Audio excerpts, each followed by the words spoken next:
Ça y est, après un été indien à rallonge, l'hiver est là, l'éclairage des vidéos est dégueulasse, j'ai fait de mon mieux et moi je suis un petit peu malade, j'ai un peu pris froid hier, aujourd'hui j'avais prévu une grosse journée de tournage, finalement on va faire les choses de manière un petit peu plus chill et un petit peu plus détente. Ça tombe bien parce que ça fait un moment que j'avais envie de faire une vidéo un peu plus discute où je vais vous parler du bilan de mon activité photographique cette année et notamment mon activité professionnelle. C'est parti.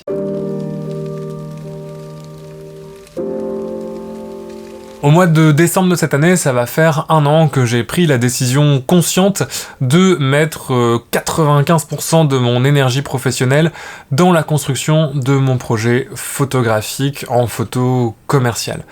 C'est une décision que j'ai prise vraiment consciemment l'année dernière quand mon ancien job, le job que j'avais en été 2017, m'avait recontacté pour me proposer un poste et que j'avais refusé cette proposition justement parce que je savais que c'était un job qui non seulement m'avait pas rendu très heureux à l'époque, mais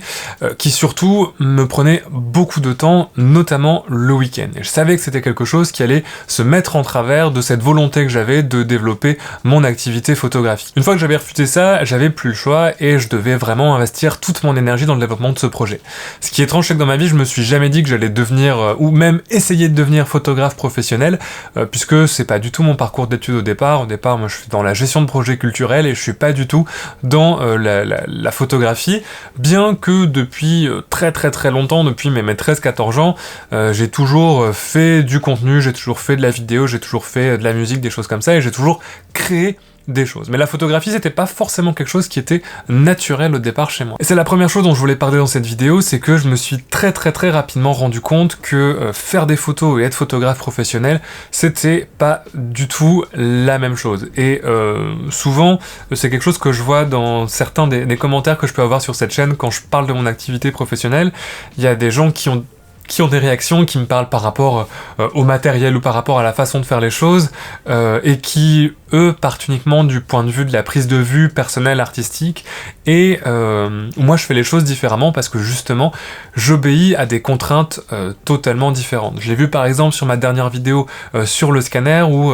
alors je sais plus lequel d'entre vous, mais un des abonnés m'a envoyé un message sur Instagram en disant « Ah, ta vidéo m'a mis mal à l'aise parce que j'ai que ça comme scanner, est-ce que tu penses que je devrais changer parce que, en gros, dans ta vidéo, tu dis que c'est pas forcément le meilleur que tu puisses avoir. »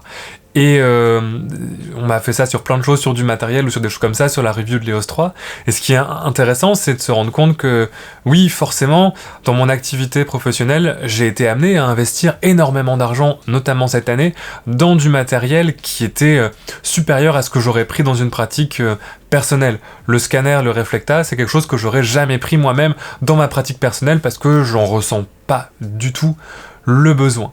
Et ce qui est étrange, c'est que même les appareils que j'utilise dans ma pratique professionnelle, que ce soit l'EOS 3, l'EOS 5 ou les lentilles que j'utilise dans ma pratique professionnelle, c'est des appareils que je vais pas avoir tendance à utiliser dans ma pratique personnelle. Tout simplement parce que ces appareils-là répondent à des contraintes que j'ai dans ma pratique professionnelle, dans la réponse à des clients, et dans ma pratique personnelle, j'ai des contraintes totalement différentes et j'ai envie de pouvoir séparer les deux. Une des manières dont je fais ça, c'est grâce à du matériel et une façon de prendre des photos qui est différente. Une deuxième chose qui m'a marqué aussi, c'est que je me suis rendu compte que finalement dans le métier de photographe, la prise de vue, c'était ce qui était peut-être le moins important en termes de temps passé de travail, et que au contraire, tout ce qui était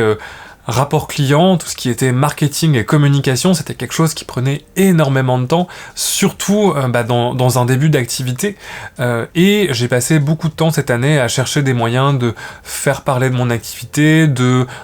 montrer mon travail, de trouver de nouveaux clients. Et même une fois que vous avez trouvé des nouveaux clients, il faut encore les convaincre de vous choisir. On est dans un marché de photographes qui est hyper compétitif, qui est hyper complexe, notamment avec le numérique, et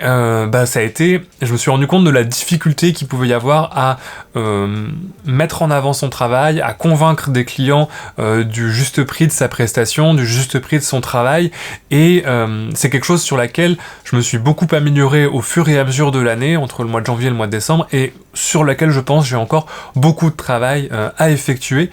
par rapport à l'obtention de clients dans le futur. En parlant du prix, justement, c'est aussi quelque chose qui a été très difficile pour moi au départ, comment fixer mes propres prix, comment bien tarifer mes différentes prestations par rapport à mes clients. Dans ma politique, au départ, j'avais l'idée de pouvoir m'adapter à un petit peu toutes les demandes qui étaient faites, et forcément, au début, quand on commence, on essaie d'avoir... Enfin, moi, c'est ce que j'ai fait, j'ai essayé d'avoir le plus de clients possible, quitte des fois à rogner un petit peu sur les prix ou sur ma marge pour pouvoir faire cette prestation. Parce que je pense que quand on commence, l'expérience de certaines prestations est parfois peut-être plus importante que l'argent qu'on va en retirer. Forcément, sur vos tout premiers mariages, quand vous avez même pas de book, quand vous en avez jamais fait, forcément, vous allez avoir tendance à vous vendre moins cher que quand vous en aurez fait 10 ou 20 ou 30 ou 40 ou 50. Et un photographe qui aura 10 ans d'expérience se facturera forcément plus cher qu'un photographe qui en est à sa première ou à sa deuxième année. Le piège après, c'est de se sous-facturer et de se retrouver dans une situation où on n'est pas rentable. Ma politique là-dessus, ça a toujours été au moins rentrer dans mes frais et dégager une légère marge pour mon temps de travail, pour le temps passé. C'est pas toujours facile et je pense que quand on débute, c'est assez facile de se laisser un petit peu prendre au jeu, d'avoir des clients qui vont, parce que c'est leur budget, demander un budget assez faible et de s'adapter parce qu'on veut absolument faire la prestation. J'ai eu le cas par exemple de personnes qui m'ont envoyé, qui me contactaient et qui ensuite m'envoyaient les sites d'un autre photographe en disant bah lui il fait une prestation similaire pour moins cher. Et là on peut être tenté simplement de s'adapter au prix. Et je pense qu'il faut avoir la force aussi des fois de dire bah non, là c'est vraiment en dessous de ce que j'attends par rapport à la qualité de mon travail et refuser des prestations. Ce qui est difficile au départ parce que ma plus grande peur au départ c'était bah oui mais si je refuse cette prestation, est-ce que il y en aura une autre? Est-ce qu'il y aura quelqu'un d'autre qui viendra prendre ce spot de réservation sur cette prestation? Au final, cette année, j'ai énormément appris, à la fois d'un point de vue photographique, sur la prise de vue, j'ai énormément progressé en prise de vue, que ce soit dans ma pratique personnelle ou professionnelle, parce que les mariages, c'est des condensés de prise de vue, on fait du portrait, du reportage, de la photo de décoration, du détail, etc. Enfin, c'est très compliqué et c'est très formateur en même temps. J'ai appris énormément sur la communication, le marketing, la mise en avant de mon travail, etc. Et j'ai appris aussi beaucoup sur moi-même et sur mes buts dans la vie, parce que à côté de cette prise de vue, j'ai lancé plein de projets différents, notamment voilà Box Argentique, qui est quelque chose que je fais aussi en rapport avec cette entreprise que je pourrais pas faire si j'avais pas cette structure légale qui me permettrait de le faire, même cette chaîne YouTube que je développe de plus en plus et sur laquelle je mets beaucoup d'énergie. Pour moi ça fait aussi partie de mon activité professionnelle et c'est quelque chose que je fais vraiment par passion, c'est quelque chose qui me rend heureux de faire tous les jours, c'est des fois des choses qui me manquent quand j'ai pas le temps de tourner une vidéo ou quand, là on est en automne, il commence à faire, j'ai la fenêtre, je suis éclairé quand même par de la lumière naturelle, qui est très faible parce qu'il fait très moche, et quand je peux pas aller faire des photos ou des choses comme ça, j'ai plein d'envie de plein de projets. J'ai envie de faire plein de choses, de développer cette activité-là, et je pense que c'est la première fois dans ma vie que j'ai un job qui me rend aussi heureux et qui me donne autant envie de travailler. Ce qui est étonnant, c'est que je pense que j'ai rarement autant travaillé dans ma vie, et ça m'a rarement rendu autant heureux. Donc ça, c'est vraiment quelque chose que j'en retire de cette activité-là, et je voudrais terminer là-dessus, que c'est très bien de faire de la photographie artistique, et j'ai pas mal de gens des fois qui me disent je me pose la question de devenir pro, etc., de faire ça, de lâcher mon job, de pas lâcher mon job, etc. Dans tous les cas, c'est une décision qui est vraiment difficile et qu'on fait pas uniquement par passion. Je pense qu'on prend cette décision parce qu'on a l'envie au fond de soi de travailler dans ce milieu et de se dire voilà, c'est ça que je veux faire. Je veux créer du contenu, je veux travailler pour des clients, je veux avoir ce retour sur mon travail qui est autre qu'un retour de réseaux sociaux, de fans, de communauté, etc. dans une pratique amateur, qui est un retour d'un client qui a payé quelque chose et qui va apprécier cette prestation ou qui va pas l'apprécier et travailler dans ce rapport-là. Et c'est quelque chose de totalement différent dans la manière même de considérer la photographie. Moi je sais que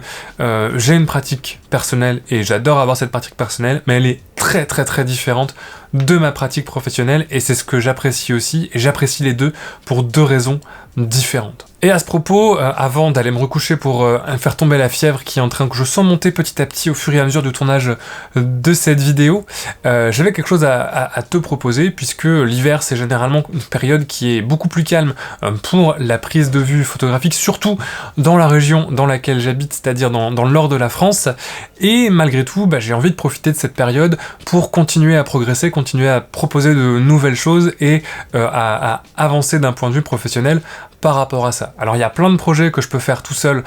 chez moi, mais il y a aussi plein de choses où j'ai besoin d'autres personnes, notamment des personnes qui sont prêtes à être prises en photo pour des séances particulières, que ce soit des séances de couple, des séances famille, des choses comme ça. En général, ce que je fais dans ces cas-là, c'est que je propose des séances photo à des clients cobayes, entre guillemets, c'est-à-dire ce sont des séances photo qui sont un peu à prix cassé, mais où le client va peut-être moins choisir l'ensemble des paramètres de la séance. Souvent ça peut être dans un lieu qui est un petit peu imposé, ou avec une thématique, quelque chose comme ça, ou voilà, un nombre de photos, une technique photographique qui peut être un petit peu différente. Alors généralement, je vais chercher soit des personnes seules, soit des couples pour des photos de couple, soit éventuellement pour des photos de famille. C'est les trois choses que je vais rechercher principalement à développer cette année. Je vais aussi travailler très certainement sur de la collaboration gratuite sur certains projets, ça sera à voir. En tout cas, si t'es intéressé pour être pris en photo, si t'as toujours voulu faire une séance photo mais que t'as jamais senti que tu t'allais trouver le photographe qu'il te fallait ou que t'avais pas les moyens pour le faire, et que tu peux te déplacer dans la région lilloise, n'hésite pas à me contacter ou à faire tourner cette info autour de toi si tu as de la famille, des amis qui seraient potentiellement intéressés. Et tu peux me contacter via mon site, il y a un formulaire de contact, le lien est dans la description. J'espère dans tous les cas que cette vidéo sur mon retour d'expérience, mon retour sur un petit vidéo bilan, voilà, on discute tranquillement, vidéo peut-être plus intime que ce que je fais d'habitude, mais j'avais vraiment envie de la faire et de la partager ce sentiment avec ma communauté. J'espère que ça t'a plu, n'hésite pas à mettre un pouce bleu, à t'abonner à la chaîne ou à mettre un commentaire, surtout si t'es toi-même photographe professionnel ou si t'as envie de le devenir, ça permettra de partager un petit peu les retours d'expérience de chacun et comment on peut vivre un petit peu ce métier, qu'on soit au début ou après une longue carrière. Je reviens très bientôt avec des nouvelles choses plus proches de mon contenu habituel, des pellicules à tester, j'ai reçu aussi pas mal d'appareils qu'il faut que je teste, et j'ai été me procurer ça, qui est un petit peu la pellicule hyper tendance en ce moment, que j'ai très hâte de tester. Je sais pas quand je vais la tester, j'aimerais bien justement mettre en place un projet un petit peu particulier pour pouvoir en tirer le maximum. On verra bien. En tout cas, moi je te souhaite de faire de bonnes photos, et à la prochaine.